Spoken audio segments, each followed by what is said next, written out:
We're going to start at the 6th verse, and then we're going to go over 51, chapter 51, Psalms 51, and the 6th verse. And then we're going to go over to Proverbs, the 3rd chapter, and the 5th verse. And I won't be before you long, but God gave this prophecy in my spirit actually a few days ago. And I have it say, I have it. And the 6th verse says, behold, you desire truth in the inward parts, and in the hidden parts you will make me to know wisdom. Now let's go on over to Proverbs. Amen. The third chapter and the 5th verse. And it reads, trust in the Lord with all your heart, and lean not on your own understanding. In all your ways acknowledge him, and he shall direct your path. The topic I want to talk with you today, you may be seated, amen. The topic I want to bring to your attention, Carrie, is repair the breach of trust. That's what I want to talk to you about a little bit today. Repair the breach of trust. Our relationship with God must carry such a confidence in his ability to rescue and save us and deliver us from all harm. It must be a sold out mind and heart to understand how big our God really is. Let me give you the definition of what breach means. Breach is a gap in the wall. It's a barrier or a defense, especially for one that is made to keep the enemy out. What I'm finding out about breach is a lot of saints have allowed the enemy to breach your wall. You have lost your trust in God. You have lost your confidence in the one that created the heavens and the earth. Breach represents a broken place in our lives where we have wondered about God's purpose. It questions our priorities and things in life. If we allow the enemy to breach our wall, we don't have no confidence in God. Amen. I'm going to take my time today because I ain't going to hoop, but I got this thing down. But I wanted to really let the people understand and soak in your mind. It's a lot of people whose trust has been breached. It says here in my notes, it says, we need to recognize that trust is as important as obedience to God. Oh, y'all not hearing me? Trust is that important, that is more important than obedience to God. It says when we fail to obey God, we are defying his authority. But when we distrust in him, we're denying his goodness. I'm going to say that again because I want y'all to understand this. But when we distrust in him, we are denying his goodness. It's his goodness that allow us to rest in his confidence. That even in some uncertainty, God gives us what is best. In other words, sometimes we don't understand why we don't have what we need to have. Sometimes we look at other people and desire their things, but sometimes God has to take us a different route. Sometimes we have to go through things that we can't understand and why other people seem like they are doing fine. Sometimes God has to take us through a detour to get what we need to get in life. Take your time. When we fail to obey God, we're defying his authority. Let me give you a definition of what faith is. We understand, we don't say it so many times. I hear faith. Faith is so powerful. Faith is so strong. Faith means in Hebrew 11, and now faith is the substance of things hoped for and the evidence of things not seen. Faith says, I know him and I believe him. Trust means trust is something we do. Trust is faith in action. It is the manifestation of our faith in our thoughts and actions. While faith says he can, trust says he is. Oh, y'all not hearing me here. I'm going to say that again because that just blessed me right there. Woo, my God. I put this thing down, but I feel really pretty good right here because I needed to understand that sometimes I have faith, but my trust is not lining up with faith. Oh, come on here, somebody. See, people get faith and trust all together, but it's two different things. Hallelujah. Faith says, I believe it, I see it. But trust is an action.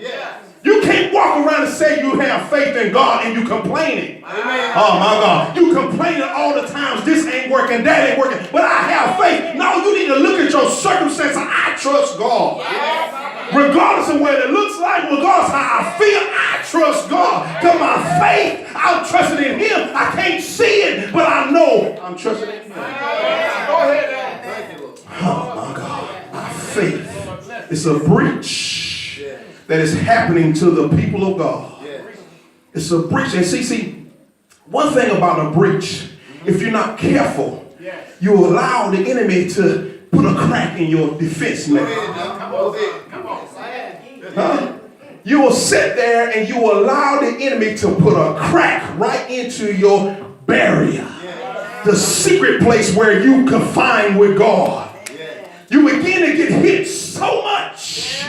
You begin to get how powerful and mighty our God is. Circumstances can come from every situation, all around us, but we cannot allow the enemy to breach our faith. It is far easier to have faith in God. There are unbelievers who have this. It's people that have faith in God. Unbelievers can have faith in God. That's right. Yes, it is. But it's harder to exercise trust in Him. Huh? It's much harder. It's harder to have trust in Him. People can walk around and unbelievers can pay their tithes. They can have faith in God and they can do everything they concern them with, can reap blessings, but can they really trust Him when they need Him the most? It's something about that word trust when you see your loved ones on their sick bed and they're going through hard times and difficulty. It's trusting when you can't see no way how you can pay your bills or in a circumstance in your life, but you trust God and He's going to do it regardless because my faith is just that strong. It's harder. Glory to God. It's harder to exercise faith and just speak. I hear people say, I have faith. I have faith. I have faith.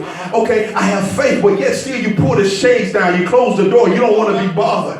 That's not exercising the trust. It got to tie together. Faith and trust got to be tied together, even though they're two different things. Let me back up here again. I don't think y'all caught that thing again. Faith. I'm going to go back to it again. Thank you, Lord. Faith says, I know Him and I believe. Trust means it's something we do. In other words, I have faith to believe in God. But yet still I need to increase my prayer life.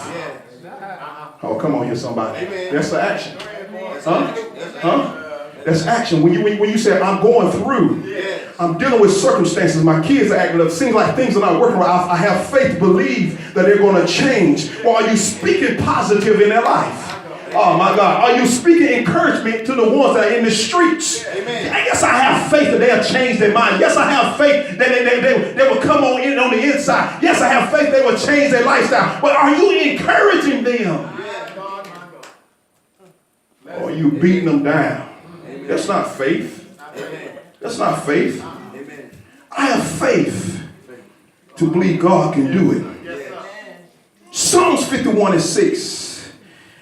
Y'all can go there real quickly because I'm almost through, but I got some things down here I want you to understand. Psalms 51:6 says, behold, you delight truth in the inward being, and you teach me wisdom in the secret, in the secret heart. God desires that His truth be established within us. God, true protective wall helps to establish our hearts in love and grace.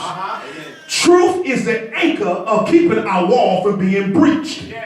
What we're finding out now, what I'm finding out, people are not holding on to truth. That's why we look at society and things that are going on. People are catering to lies. Oh my God, and truth is getting done away with.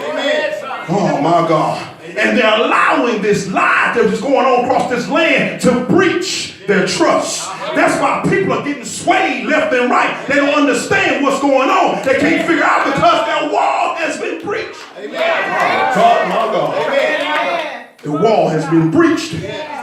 Whenever we allow Satan lies to enter our hearts. We create the breach in truth.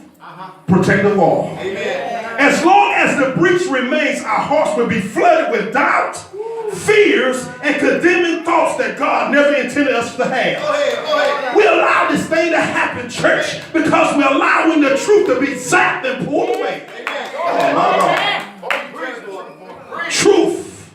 That's why the word said he wants the truth in our inward parts. That's all we got to hold on is truth. Oh, my God.